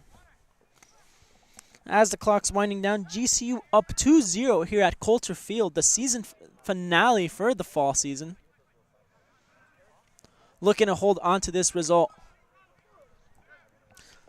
Right here, Matakai looking to just keep possession here. But some of the players have other ideas here, looking to go forward. But they're going to do whatever they can to just kill the clock here. Going to be a throw-in for GCU, 40 yards out. It's not going to be a very good throw-in. He's going to be pulled there a little bit. Mr. Mima pinging it over the top to Page. The keeper does really well and clears it away. Rosenbaum looking to get the ball quick, throws it really quickly to Swain. Swain using that pace yet again, does really well to beat him, but unfortunately not going to be able to get to that ball. They're actually going to keep the ball in. It's going to be a GCU throw-in, going to be taken quickly. And it's going to be turned yet again to big man Rosenbaum. Into the feet of Mr. Fraustro. Fraustro just going to looking to recycle the ball. And there we go, long ball yet over the top. Into probably the tallest guy on the field. I don't think that's going to be the best idea there. But here we go. ASU winning the ball back, looking to go forward right away into the feet of Werker. Werker not going to get the best touch. It's going to be cleared away. It's going to be a bit of a scramble on what's going to happen, but Rodriguez just pushing the whole way. The foul is going to be called coming out. In this one, Tarek Thomas has been quite aggressive when he needs to be. He's picked his spots selectively to be aggressive, step forward, and clear it, but he has made smart decisions in this one and has been clearing the ball at the right time, giving GCU big opportunities to prevent scores in this one. Ooh, what a really bad challenge there. Yeah, he's got to go. Absolutely, yeah, he's got to go. There's no other way. And that is just no place for that. Absolutely no place for that, dude. No attempt to play the ball, just absolute intention to just hurt the player. Rodriguez has got to go. No other option. He knows it. Everybody on this field knows it. That's a red card, and there's absolutely no place for that in this game.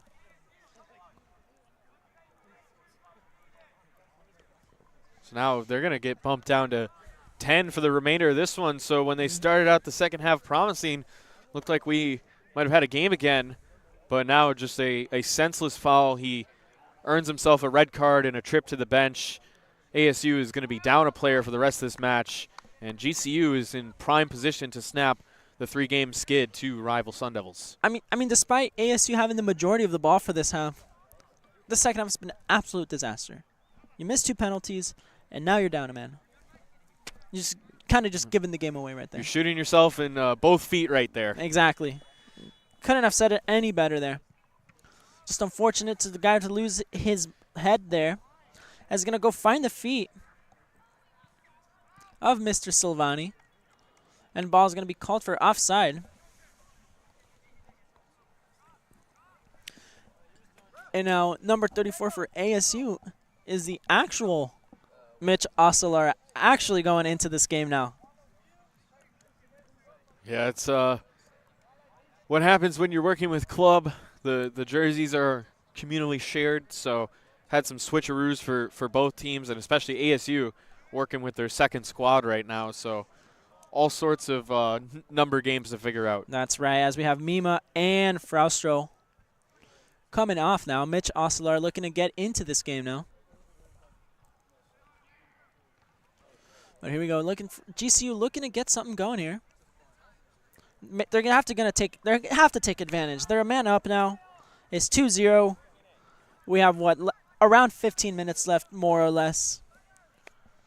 I feel like they're gonna score another one or two more here. I'm sure they'll selectively take their chances, but they're also very much content to kill as much clock as possible. Absolutely. As we have Mr. Baker just looking to pass the ball. Just control the ball here. Plays his center back, Mr. Nguyen. Nguyen looking to find Mr. Matakai. Matakai just going to keep playing it in possession. One more player does a huge advantage. Stranky just going to play it wide. And Mr. Tang has other ideas. Just going to ping it over the top. Going to be chased by Larson. Unfortunately, too far for him to get the ball. And just going to be pinged over the top. Not the bestest of clearances. Swain not going to get the best touch. And Rosenbaum just has no other option but just to ping it to his striker, Mr. Worker. And here we go. Silvani with the ball, looking for options. Good give and go here. Silvani takes the shot. Unfortunately, just going to be wide of the goal. Going to go out for a goal kick here. That one deflected. It caught a shoulder of his teammate, I believe. Initial shot looked to be on target, but took a weird hop on the deflection. And here we go. Now the keeper here. Not a really good clearance here. Mr. Taylor's going to get the ball. Taylor's going to ping it back into the box. A little bit too far there for Silvani, and not going to be able to clear it here. Swain just completely in the corner. He's got Larson completely all over him, right over the corner flag. And is going to do really cheeky there to actually beat the defenders there, and it's finally going to be cleared away. Here we go, Nguyen. Time and space. Going to find Schranky. There you go, Schranky going to find Mr. Silvani. Silvani not going to be the best of passes there. And here we go. Maybe ASU can get something here with 10 men. It's going to go into the feet of Mr. Page. Page just looking to hold the ball. He's got no other options. He's got nowhere else to go. But Page does really well to beat his defenders. He's actually going to score there. Mr. Page, how did he do that? They scored the hardest goal of the night. I don't understand it. Mr. Page. Disbelief, but what a goal. Unreal, man. Give credit to Peter Weir-Page from London, England. Deking and dangling with his 2 feet.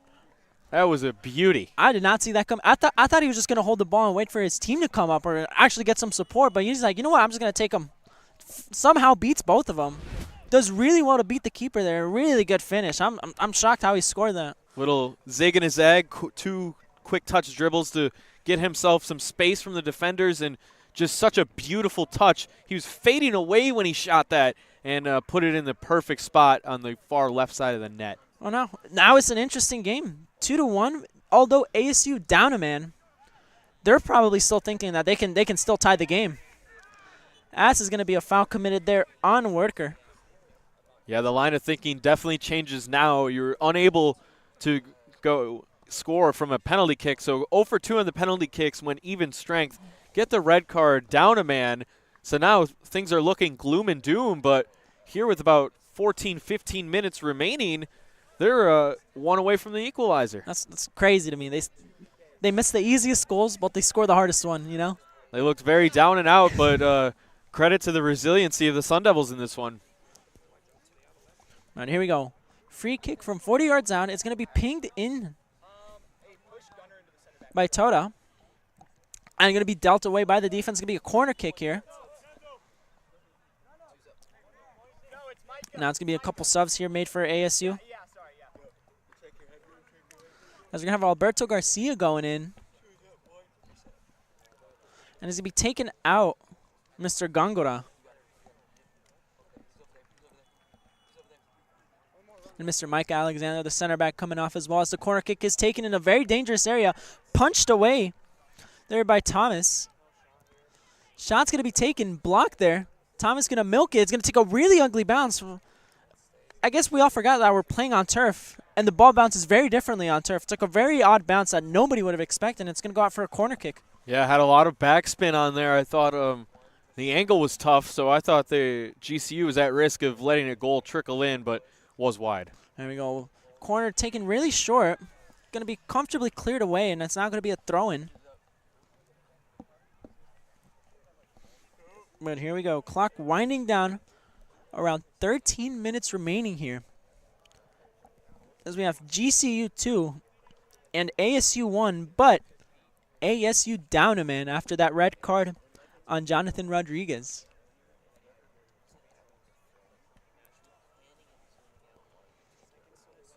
There we go. It's going to be a long run up here. There we go. Ball launched into the penalty area, high school style again. Not going to be dealt with comfortably, and finally going to be cleared away. And it's going to be Mr. Peterson looking to fight for it. And ball's just going to be cleared away. Going to be another throw in here for ASU.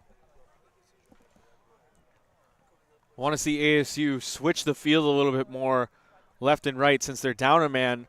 Got to try and spread out those GCU defenders and make them work somehow. Try and find yourself an opening when you're down 10-11.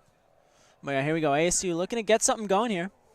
Swain does really good. A really, really fast player, Mr. Swain. But he's got nowhere really to go. Going to find Mr. Mitch Osler. Osler, time and space to get a decent cross, but he's actually just going to waste it. It actually almost going to be recovered there by Mr. Worker. And they're actually going to keep the ball there. Unfortunately, not going to be successful as he got 2 guys on him, Mr. Swain. Osler trying to win the ball back now. And it's going to be cleared over the top.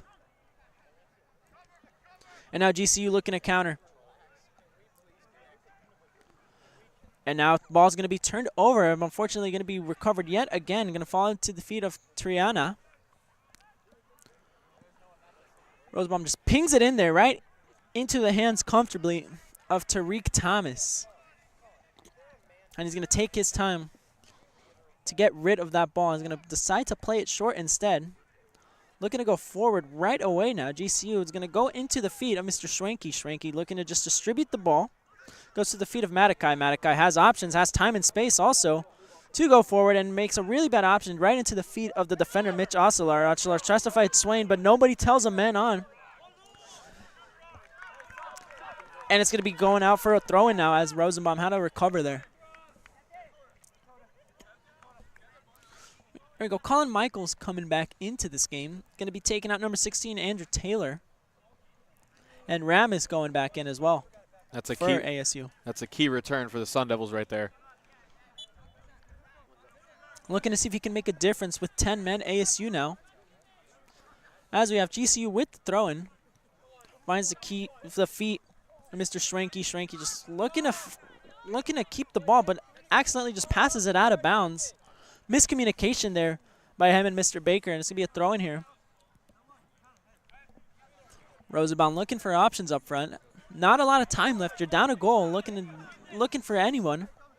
As the ball's finally chucked over the top to Worker. And it's going to be recovered by GCU. Really good ball there by Schranky. He's going to find the feet of Mr. Noah Larson. Larson looking to keep the ball in. He's going to keep it. It's going to be defended really well there. It's going to go out for a corner. Most pressure we've seen GCU apply in a little while. They've been content to let ASU have it, knowing they got the man advantage. And they've just been sitting back and not giving the prime real estate up, just holding firm right around the box. Yeah, they're not really throwing a lot of bodies back either, as they have two defenders right there on the biggest threat so far, Mr. Worker, the striker for ASU. Corner taken really poorly, really short. And the goalkeeper has no other option but to go up. He's going to try to find Worker. Unfortunately, we have Mr. Ting and Mr. Nguyen right there, ready for that long ball. It's going to be comfortably into the hands of Thomas. Just tries to find Nguyen. Nguyen does really well. To get out of pressure, finds Mr. Michaels. Michaels just going to ping it over the top. Tries to switch it. Not a bad switch at all. Gives him a really good chance to get something going here. Going to be dribbled too much there by Mr. Peterson.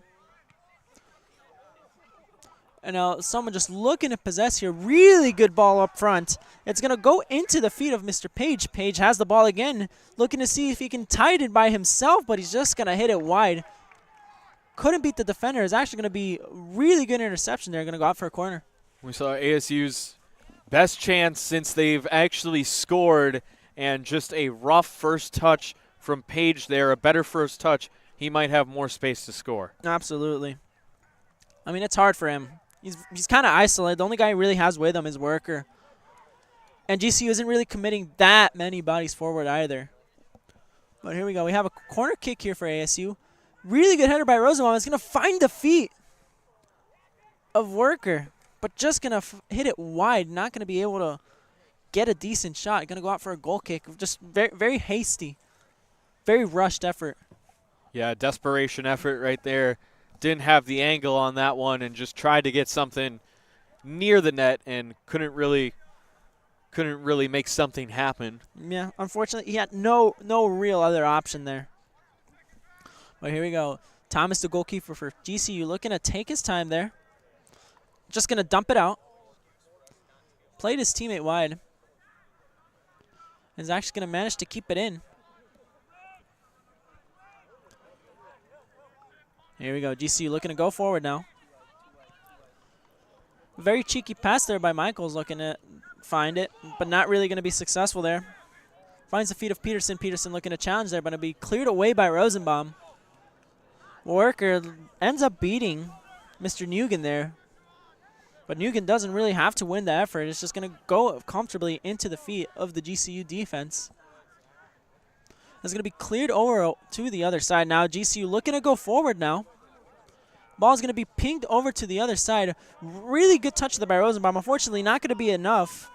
As we got Peterson looking to go forward. Has time and space inside the penalty area. Looking to find his teammate, unfortunately.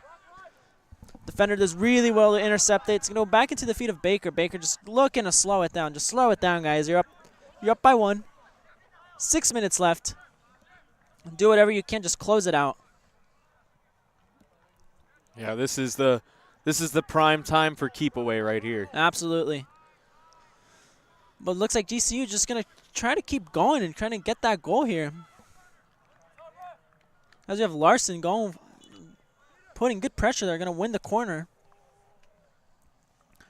And now it's going to be a desperation sub here. Fraustro, the center back, is actually going to go up top there with with the German worker. Hoping to pull one back and scrape out a draw at the least, you know. The freshman local, especially for the Sun Devils, from Tempe, went to high school down at Corona del Sol. Here we go. Corner kick here for GCU. Ball played right in. Try to be pinged back in by Madakai, but not going to be successful. Now we have a decent counter here. 4v3 here for ASU. Ball's going to be pinged over, waiting for Swain to go forward. Swain gets the touch, but Baker does well. Swain looking to win the ball back.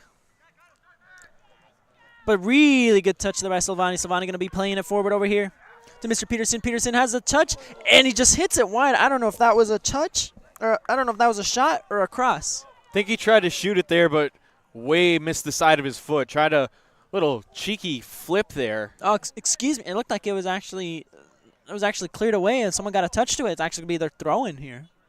That would make... Oh, never mind. Okay. Never mind. We're wrong. No, we did see it right. We did see it right the first time. We didn't see it right. I thought we missed something because they called it a GCU throw, but it's actually ASU's throw-in. But here we go. Ostler. Not a lot of time here for ASU, just looking to take it forward. And here we go. Just ping it over the top.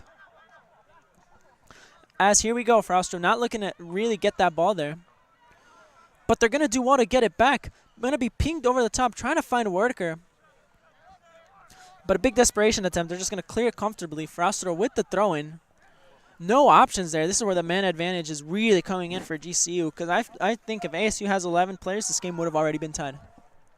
Yeah, the way ASU put on pressure and started putting on better attacks and counterattacks most definitely could have been tied, but right now GCU just has the pure numbers and not allowing ASU any time or space in the attack. That's right, and here we go. We have a 3v3 situation here. There we go. Schwenken does really well. Just takes it too much. Makes a really good challenge there, the defender. And a hard challenge there by the ASU defenders. Just going to keep pulling him. And he's going to be actually calling the foul. And he has no other option but to give the yellow card Mr. Pena. Hopefully that's the last one he has to deal out today. I'm sure it was a lot more messy of a game refereeing than he came in expecting. Oh, absolutely. As that was Madakai with the yellow. Cynical hold. Easy yellow right there. As here we go. Free kick here for ASU. Desperation attempt. Not going to be the best of kicks. As they want a foul here. Baker just going to go into the corner himself. And he actually gets fouled. And a big, big displeasure here from the ASU bench, thinking that that should not have been called. Time not their enemy. Closing in on just 2 minutes remaining, approaching the 88th here. That's right. Here we go. GCU just clearing it over the top. Going to try to find the head there of Mr. Peterson. Absolute hard hit there. It looked like a foul. Swain just completely tries to get the ball, just completely clatters into him. I'm totally okay with him just calling the foul there. And now GCU just going to take their time with this. Especially the way the game has gone and how downhill it went quickly. Absolutely. No reason to rush this. Here we go. Baker just going to play it short here to Michaels. Michaels and Baker just, yep, there you go. Just keep away. Find the feet of Larson. Larson actually going to try to take it forward. We're going to take it to the corner. Larson gets a good ball in there. Keeper has to make an intervention. Shot's going to be taken. It's actually going to fall into the feet of Mr. Schranke, and that's going to wrap it up here. Aiden Schranke to make it 3-1 here in the 89th minute. And it's safe to say that's going to wrap up this game. Absolutely. That will be the dagger in this one. It was a great match from GCU, and they really came through at the end after such a strong first half. Yeah, they really good first half. They looked like the much better team first half. Second half, it was a whole different story. Whole different story. ASU was like, they answered back. They looked like a much better team. Unfortunate to miss 2 penalties. And even with the red card that we saw on Rodriguez, they still added pressure and actually ended up pulling one back. Pretty good second half showing from ASU. Just wasn't enough. Valiant effort here. Like I said, like you said, both of us, those penalty kicks are going to come back to hurt them big time. Absolutely. And here we go, winding down on this last minute of this game. And here we go. GCU with the free kick, just going to completely take their time. Just going to decide to play it short to Baker. Baker to Michaels. Michaels just going to find Baker again. Baker has options up front, actually. He's going to decide to play it the other way and then just going to completely just pass the ball around and kill this clock. Here we go. Schwenke has options. He's going to find the feet of Baker. Baker actually has time to take a shot. He's going to decide to be unselfish and play it wide to Larson. Larson, not the best of touches, is going to go into the corner and is just going to dribble it out of bounds. Really good pressure there by Mr. Osler. And he's just looking for options. Just in the corner, not the best place to have a throw-in. Flicked over the time by Swain into Rosenbaum, but dealt well there by Mr. Michaels. Rosenbaum still hurrying, looking to get something out of it, even though you're down 2 goals. Tries to throw it forward to Fraustrow. Not going to be able to get the ball. And here we go. Here we go. GCU now looking forward. Silvani has the ball. Silvani has options. Silvani has space to shoot. Decides to be unselfish. Really good challenger by Osler. On to Peterson. Goes back to Silvani. Going to go wide to Matakai. Matakai, really good ball there. Unfortunately, Mr. Silvani slipped. A really hard challenge there. And nothing is called, and I'm not surprised. I am not surprised there. Yeah, at this point, another red gets handed out. The match just needs to end. And it's end. I think he signaled for stoppage time. Which was strange, but probably because of the red card happening. And now a second red card gets dealt out right at the end. Ugly look. See, here's the situation, right? The game is 3-1. I mean, I get it. It's kind of a close game, right? But when the team that's losing is down a man, do you really think they have a chance of catching up? Is it really worth it to keep playing stoppage when the game has already been superheated? Yeah, not in a 2-goal situation. Definitely in a 1-goal, you got to give the stoppage time, but the 2-goal, what's done is done, especially when the 3rd goal was scored. It was very late in this one. And the team that's down a man is probably not going to catch up. Flag's going to be called off for offside there. I'm not going to count. And this game should have been over by the 90th minute. We should not have played stoppage here, but, it is what it is. If he wants to make this game more complicated when it needs to be, let him do it, As we have Mr. Mr. Wertker trying to go forward. There'll be a lot of paperwork for the referee after this one. Yeah, as a referee, we hate paperwork. If you think we like giving out cards, we don't. We really don't. That's going to be a foul. It's a foul. It's a foul. And after 3 minutes of stoppage, that is going to do it here at Culture Field. GCU going to come up with the 3-1 win against the ASU second team. That's going to do it for tonight. A very dicey matchup. And thank you all for joining us here. I'm Lorenzo Lopez here with Lucas Metzner on the Varsity Sports Show.